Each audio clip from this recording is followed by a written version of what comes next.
Hello and welcome to the News at 7, where we get to the heart of the day, stories in communities across Scotland. Tonight, a former police officer who was injured on the day Sheku Bayoh died says her world was turned upside down.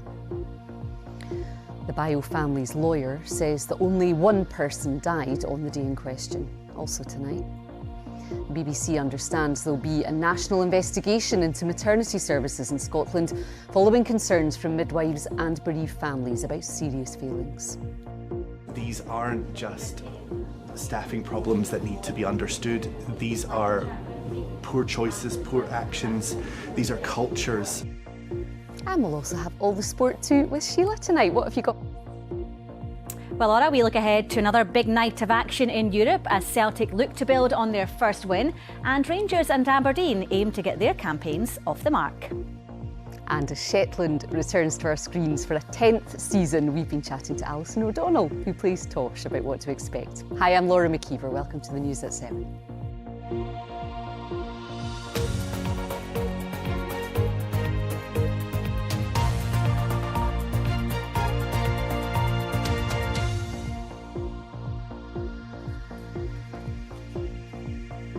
A former police officer at the heart of the Sheku Bayoh inquiry says her colleagues couldn't have done anything differently in the run-up to his death. The father of two was restrained by officers in Kirkcaldy in May 2015, following reports he was carrying a knife and behaving erratically.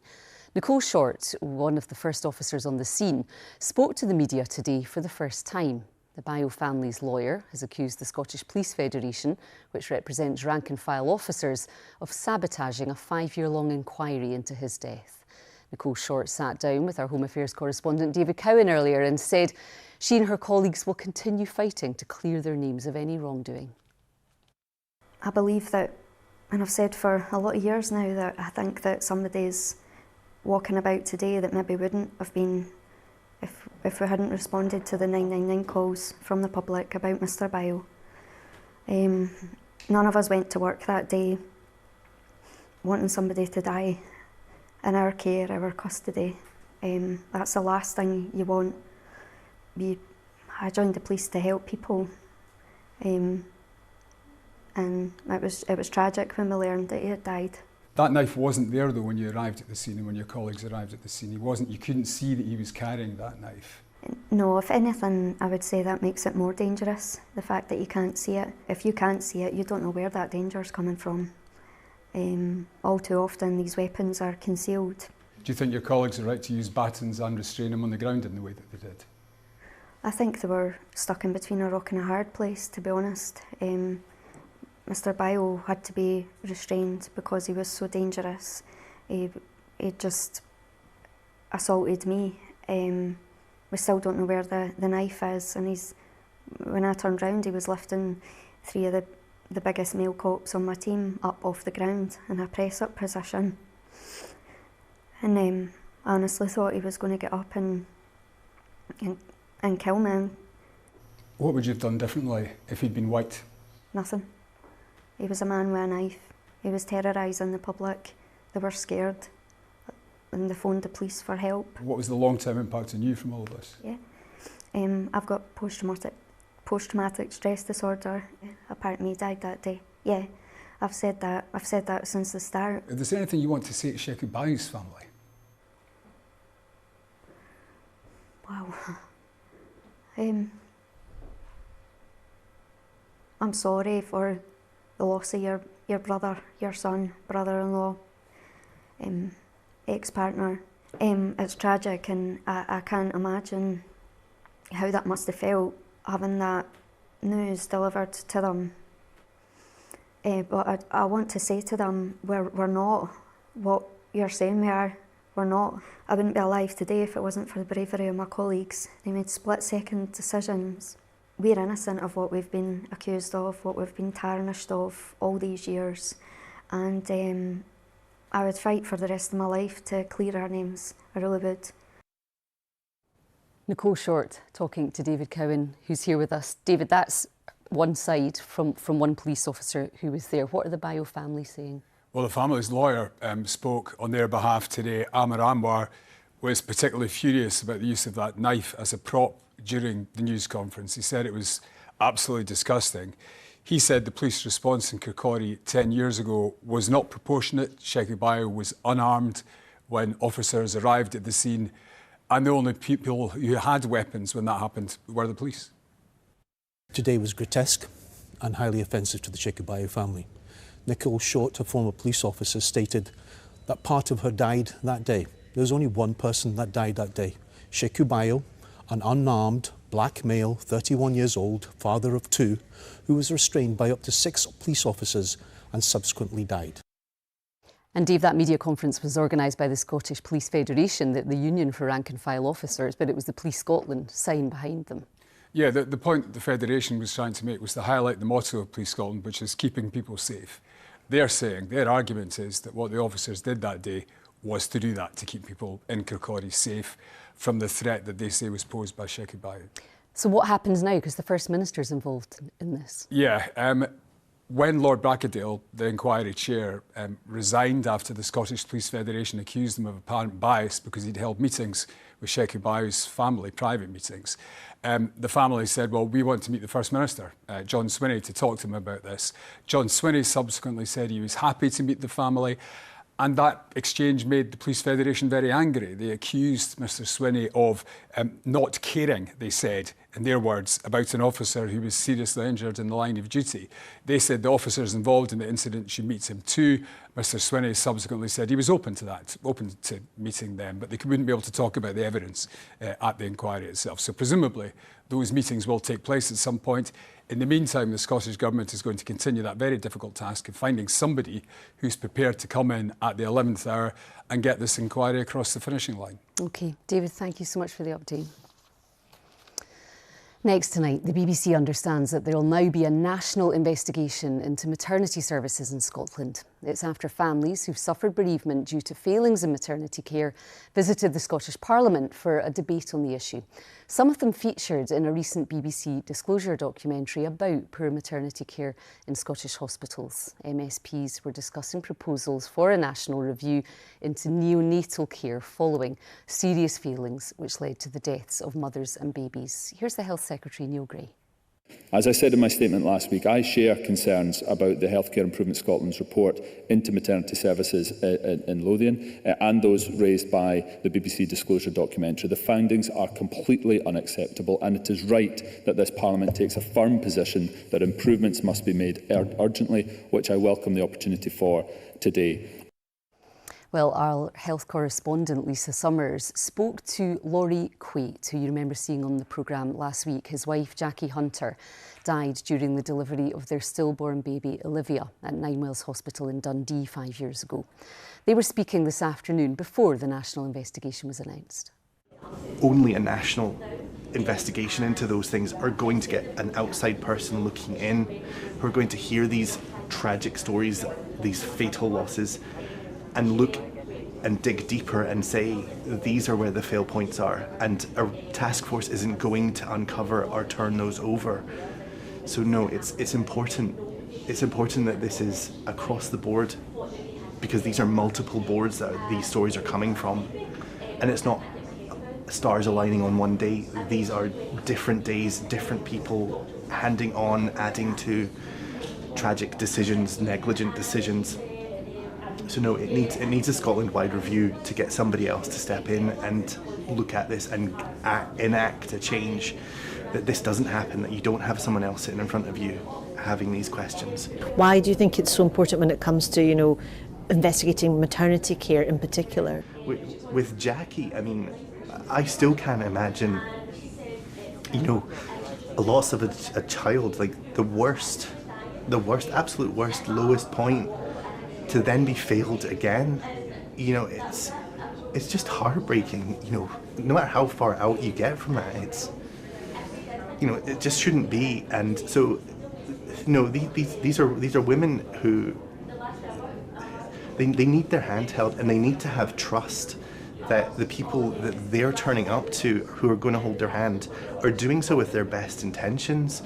That if they make a mistake, I can trust you that you'll be upfront with this, that you'll look after me, and yeah, it's important. Like at that most vulnerable moment, you need to know that you have faith in those looking out for you.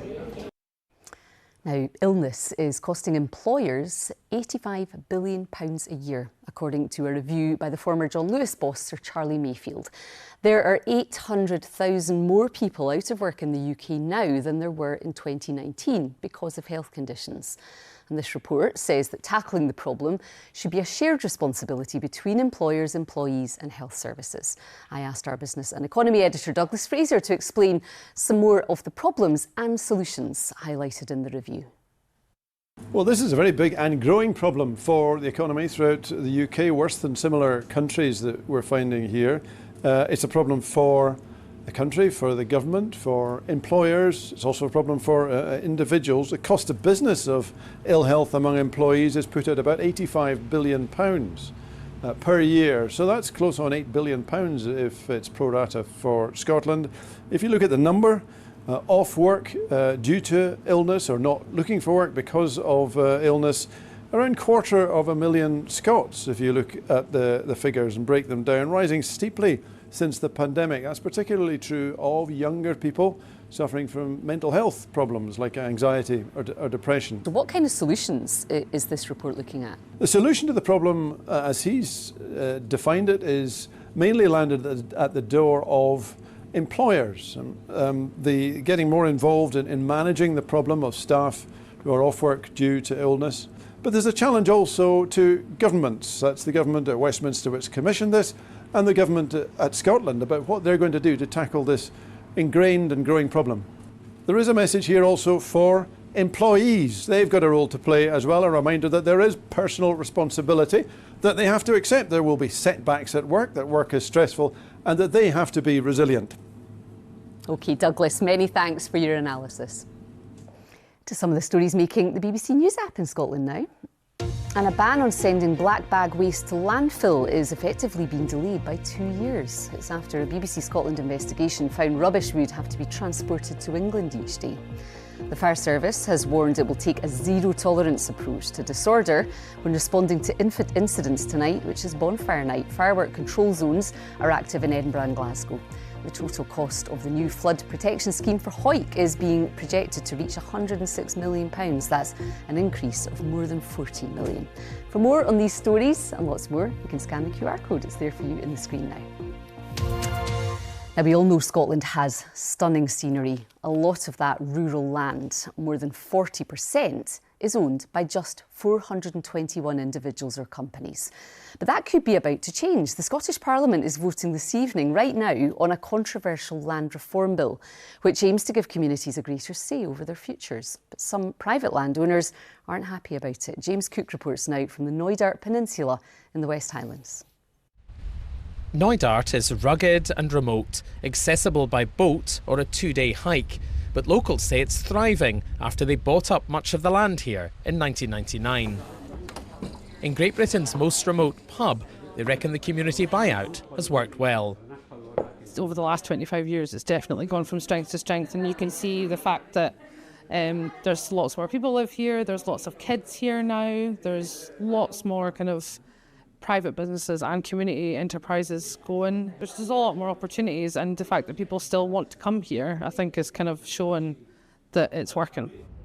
The new land reform bill aims to make it easier for other communities to do the same, in a nation where 40% of all rural land is in the hands of just 421 landowners.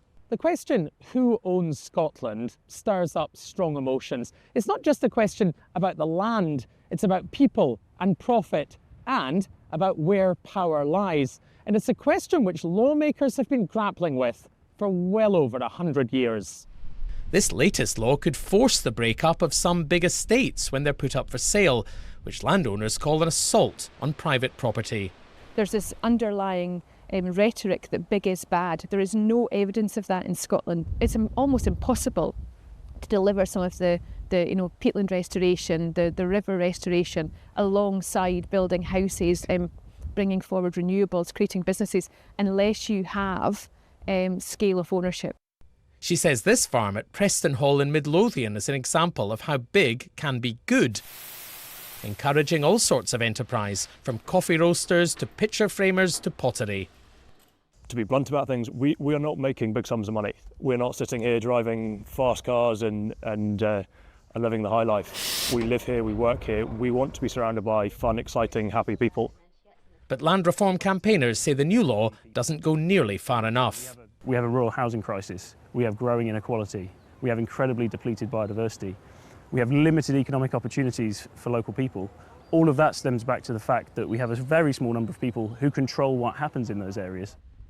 These battles go back to the days when Scots were forced from their land to make way for sheep and cattle, and those land reform rows rage on in 21st century Scotland. James Coote reporting there. Still to come, weather with Chris, and we meet Shetland actress Alison O'Donnell ahead of the new series. First though, it's sport time with Sheila. Thanks, Laura. Hello there. Tomorrow brings another big night of European action for Rangers, Celtic and Aberdeen.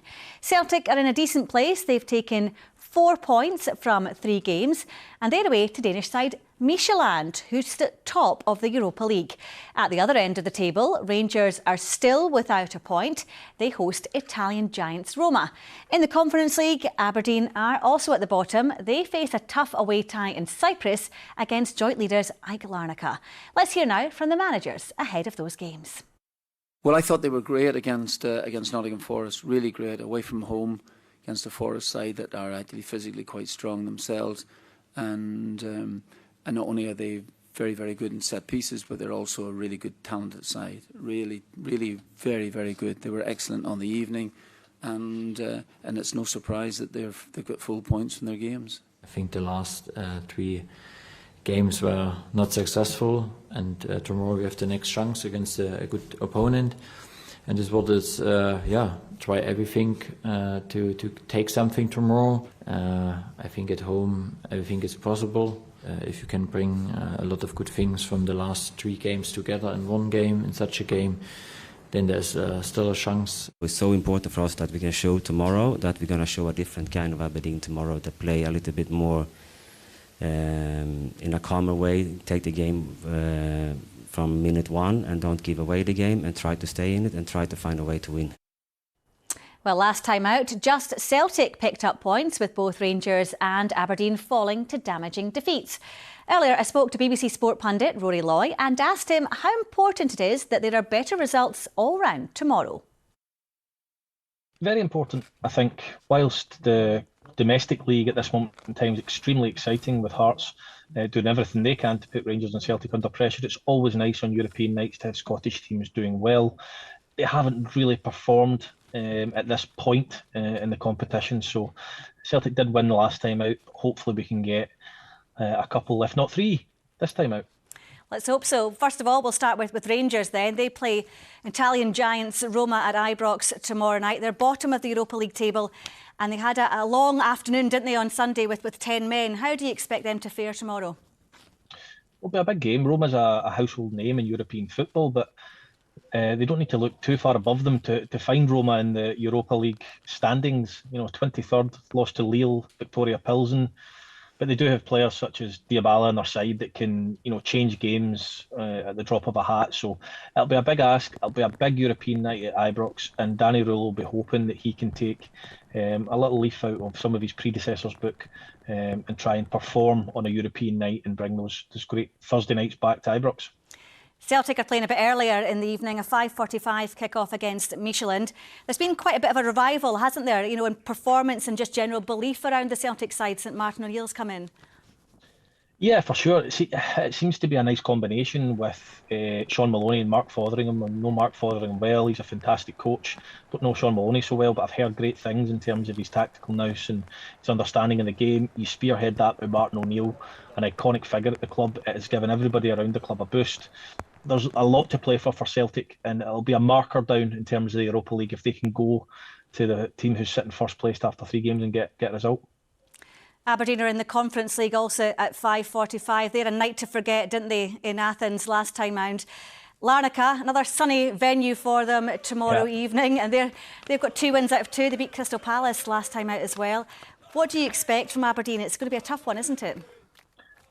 I expect them to be more competitive. That's for a start. Sheila, they need to be more competitive. They can't afford to concede 6 goals again in a away European tie. I know these games can be difficult, they can be tricky. I followed for BBC Sports Sound Aberdeen in Europe the last time they were in it under Barry Robson, and they picked up some decent results and decent performances while still going out. Larnaca beat Alkmaar 4-0 at home. They're 6 points from 6. It's going to be tough, but they need to be more competitive. They need to stay in the game longer. They need to try and get on the score sheet and see if they can get something from the game and try and get a point on the board. Yeah, let's certainly hope for the best. A few positive results would do nicely tomorrow night. Rory, thanks so much for joining us. My pleasure.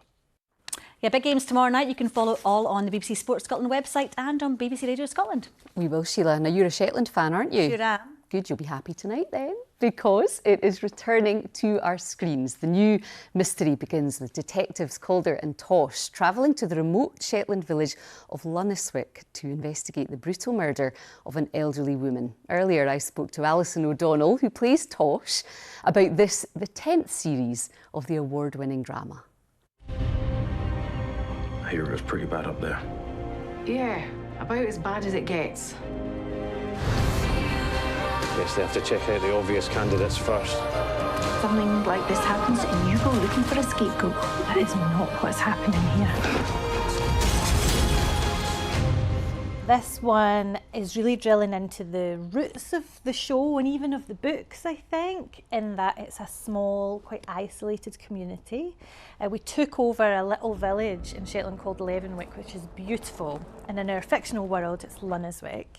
And this is where we find our victim. And she's been in her garden for a few days. Nobody in the village has noticed, so there's a bit of discomfort about that.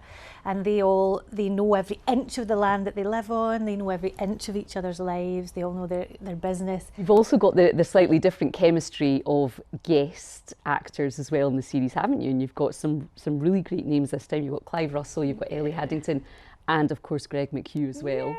Is it hard to look at him and not see Gary Tank? Not that I'm suggesting he's not a great serious actor, but yeah. I always think that takes a moment. Yeah, I think when anyone's played such an iconic role that's been taken into the heart of the nation, there's always going to be a bit of that in there. And actually, there was some story about he'd been out one night and I think he'd got a bit stuck and some fans had spotted him and said, come and share our taxi, and like he'd had such a nice time. So I think it works for him. And how has island life been? Have you enjoyed the stays there while you've been filming? Oh gosh, yeah. One of our drivers had counted up how much time I've spent in the Isles, and while we were filming season 10 I actually went into a full calendar year. So over the 10 seasons of the show I've now spent a full year of my life in the Isles, which feels like, and it was nice that it came with season 10, like two big kind of watershed moments. Yeah, it's just in my bones now. Like I can't imagine that I will ever not visit. And you know, both of my kids, like I've had them there as babies. My little boy took his first steps when we were there. There's just been so much of my life now that's been spent there, and it's such a beautiful place and it's so magical and it gets under your skin. So I like to think that I've got a sort of honorary relationship with an honorary islander. Do people say hi in the shops and things? Yeah. Somebody, I was in Tesco and someone walked past me and just went, hi Tosh, and I was like, hi. It just kind of feels normal. So, yeah, it's nice, it's lovely. I love going there. Well, we can't wait to see season 10, and it has been lovely to chat to you today, Alison. Thank you. Thanks for having me. And Shetland is on BBC One Scotland tonight, 9 o'clock, or you can catch it on BBC iPlayer too. Now, it's probably been years since you took part in a three-legged race. It certainly is for me, but that is just what our weather presenter Judith Ralston and sports presenter Phil Goodlad here at BBC Scotland have been up to. They've completed 25 miles by walking laps around the Kelpies near Falkirk for this year's Children in Need. Richard Forbes reports. Ready? Go! It's like putting on a crown. I'm used to that. Judith putting her best foot forward as she set off on her latest lap of the Kelpies. Her walking partner works for a charity that runs weekends away for children who are on kidney dialysis. Many of them have never met another family or another child going through what they are. Them arriving on the Friday night very nervous and not really wanting to speak to anybody, and then on the Sunday leaving, so much chat, laughs, they've had an amazing time. It really does pull on your heartstrings to see them, the difference in them. Judith and Phil started their 2-day challenge at 8:30 yesterday morning. It's part of an effort by BBC teams across the UK to complete 1,000 three-legged miles. The last time I'd done a three-legged race was at school. Of course, you're all full of energy then, aren't you? And your body's kind of elasticy. Not anymore. So it's a challenge, definitely, without a doubt. But you know what? He's competitive. I'm not competitive. It's called the hare and the tortoise. Let's see who wins at the end of the day. High five! Their walking companions changed several times during the challenge. One of those keeping Judith company was from a charity that supports disadvantaged youngsters in Shotts. Our particular project for children in need is actually a science and art based project.